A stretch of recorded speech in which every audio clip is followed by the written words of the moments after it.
अस्सलाम वालेकुम, मैं हूं अरबाब जहांगीर। आप देख रहे हैं मेरा यूट्यूब चैनल। उम्मीद है तमाम देखने वाले खैरियत से होंगे। और गुज़िश्ता रोज़ जो ज़बरदस्त ज़िमनी इंतखाबात हुए उसमें जिस तरह का मोमेंटम उससे पहले पाकिस्तान तहरीक-ए-इंसाफ का बना हुआ था, रिज़ल्ट भी बिल्कुल ऐन तवक्कात के मुताबिक ही आया। और ज़ाहिर है इमरान खान ने इस इलेक्शन में बड़े पैमाने पर और बड़ी तादाद में वोट्स हासिल करके पूरे पाकिस्तान को ये बता दिया कि वो इस वक्त मुल्क के सबसे पॉपुलर लीडर के तौर पर सामने आए हैं। ख़ास तौर पर जब उनकी हुकूमत को गिराया गया और उसके बाद जिस तरह से उन्होंने ये तहरीक शुरू की, उसके बाद लोगों ने बहुत ज़बरदस्त तरीके से उनको रिस्पॉन्स दिया। और हर सूबे में, हर शहर में उन्हें बहुत चाहा गया, उन्हें सराहा गया। वो जहाँ भी जलसा करने गए, पिंडाल के पिंडाल भर गए। और फिर उस आखिरी जो उन्होंने जलसा किया वो कराची में किया, चूँकि कराची की 2 सीटों से वो खड़े हुए थे। यहाँ पर 1 सीट वो ज़रूर हार गए। क्या उसके अवामिल थे, उस पर ज़रा थोड़ी-सी आगे चलकर बात करते हैं। एक और सीट पाकिस्तान तहरीक-ए-इंसाफ ने हारी है और वो है मुल्तान की सीट, जहाँ अली मूसा गिलानी, जो कि यूसुफ रज़ा गिलानी के साहबज़ादे हैं, उन्होंने शिकस्त दी है पाकिस्तान तहरीक-ए-इंसाफ के वाइस चेयरमैन शाह महमूद कुरैशी की बेटी मेहर बानो कुरैशी को। पाकिस्तान तहरीक-ए-इंसाफ ने मेहर बानो कुरैशी को टिकट दिया था और वो पाकिस्तान तहरीक-ए-इंसाफ की कैंडिडेट थीं। तो इमरान खान एक बात कहते हैं कि उन्होंने लोगों में शऊर बेदार कर दिया है। उन्होंने लोगों को सियासत की जो समझ है वो बड़े बेहतरीन तरीके से दे दी है। लोगों को सियासी सूझबूझ इमरान खान ने दी है। तो फिर वो इस तरह की सियासी गलती कैसे कर सकते थे? फिर उन्होंने ये सियासी गलती क्यों की? सियासी गलती क्या थी? वो गलती ये थी कि जनाब मुल्तान के लोगों ने इस जो एक पाकिस्तान तहरीक-ए-इंसाफ के चेयरमैन इमरान खान हमेशा से मौरूसी सियासत के ख़िलाफ़ बात करते चले आए। और हमेशा से उन्होंने कहा कि ये ख़ानदानों में सियासत नहीं होनी चाहिए।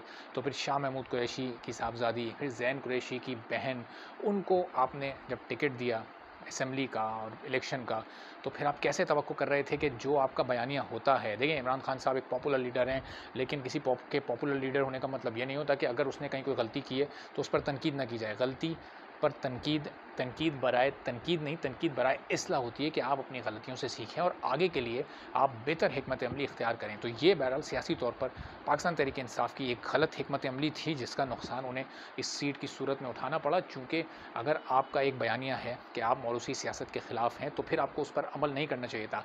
गो कि आपके सामने जो फ़रीक था, जो आपके मुकाबले पर कैंडिडेट था, वो भी वही मौरूसी सियासत पर अमल करते हुए उसको टिकट दिया गया था। ज़ाहिर है यूसुफ रज़ा गिलानी पाकिस्तान पीपल्स पार्टी के बड़े सीनियर रहनुमा हैं, साबिक़ वज़ीर-ए-आज़म हैं और उनके बेटे को ये टिकट दिया गया। तो मौरूसी सियासत बमुकाबला मौरूसी सियासत थी। फिर मौरूसी सियासत में जो ज़्यादा तजुर्बेकार हैं, जिनका तजुर्बा बहुत ज़्यादा है, जो कई दहाइयों से ये मौरूसी सियासत करते आ रहे हैं, तो उन्होंने फिर ना तजुर्बेकार मौरूसी सियासत वालों को ज़ेर कर लिया।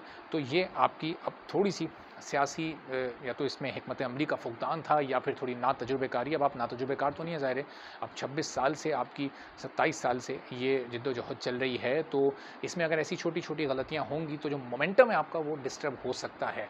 अच्छा, शिकस्त एनए 237 में भी पाकिस्तान तहरीक-ए-इंसाफ को हुई। खुद इमरान खान यहाँ से कैंडिडेट थे, खड़े थे और ये तवक्को थी कि ये सीट पाकिस्तान तहरीक-ए-इंसाफ, चूँकि इमरान खान यहाँ पर खुद खड़े हुए हैं 239 से भी, तो वो बड़ी आसानी के साथ जीत जाएँगे। लेकिन जो सुबह से ही हम मनाज़िर वहाँ पर देख रहे थे, गुज़िश्ता तमाम दिन आप देखते रहे किस तरह से बिलाल गफ़्फ़ार का सर फाड़ कर, उनकी टाँग को तोड़कर, जो कि कराची पाकिस्तान तहरीक-ए-इंसाफ के प्रेज़िडेंट हैं कराची के, उनकी टाँग को तोड़ दिया गया, टाँग में उनकी फ्रैक्चर हो गया, सर उनका फट गया।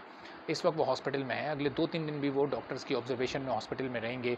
और फिर उनको क्यों ज़ाहिर है मारा-पीटा गया, क्योंकि एनए 237 के जो पोलिंग स्टेशन थे, वहाँ पाकिस्तान तहरीक-ए-इंसाफ के पोलिंग ऑफिसर्स को, पोलिंग एजेंट्स को बाहर निकाल दिया गया था कि जनाब पोलिंग बूथ में जगह ही नहीं है, इतनी जगह नहीं है कि आप यहाँ बैठ सकें, तो आप बाहर चले जाएँ। और फिर बाहर निकालने का मकसद क्या होता है, अंदर क्या हो रहा होता है, ये पूरा पाकिस्तान जानता है। ये पूरा कराची में तो ये एक रिवायत रही है, पहले कोई और दूसरी जमात ठप्पे लगाया करती थी, अब ये ज़िम्मेदारी पीपल्स पार्टी, जो कि सिर्फ अंदरूनी सिंध में पहले किया करती थी, अब वो कराची में भी करने लगे हैं। चूँकि कराची की तो ये रिवायत रही है, जो ज़्यादा ठप्पे लगाएगा वो जनाब जीत जाएगा।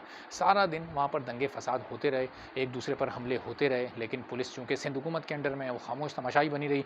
और फिर पाकिस्तान तहरीक-ए-इंसाफ वालों पर भी जनाब वो गए थाने, उन्होंने कंप्लेन तो दर्ज की, दरख्वास्त जमा कराई, लेकिन एफआईआर या तो उन्होंने नहीं कटवाई या सामने पुलिस ने नहीं काटी। अब अगर पुलिस ने एफआईआर नहीं काटी तो तहरीक-ए-इंसाफ को इस पर प्रोटेस्ट ऐसा करना चाहिए था कि वो नज़र आता और फिर वो प्रोटेस्ट ख़त्म नहीं होता जब तक एफआईआर ना कट जाती। और अगर उन्होंने खुद नहीं कटवाई, पाकिस्तान तहरीक-ए-इंसाफ ने एफआईआर, तो फिर क्या आपने हथियार डाल दिए? फिर बिलाल गफ्फार जो इस वक्त हॉस्पिटल में मौजूद है, क्या उसका इतना भी हक नहीं था कि वो कराची का सदर है, कराची पाकिस्तान का सबसे बड़ा शहर जहाँ से आपकी 26 तकरीबन एमपीएस की और 14 तकरीबन पहले जो आप 2018 में यहाँ से सीट जीते थे एमएनएस की, तो इतना भी हक क्या बिलाल गफ्फार का नहीं था कि जनाब ये तमाम लोग मिलकर, कराची के तमाम लोग मिलकर अपने कराची के प्रेसिडेंट के लिए एक एफआईआर कटवाते?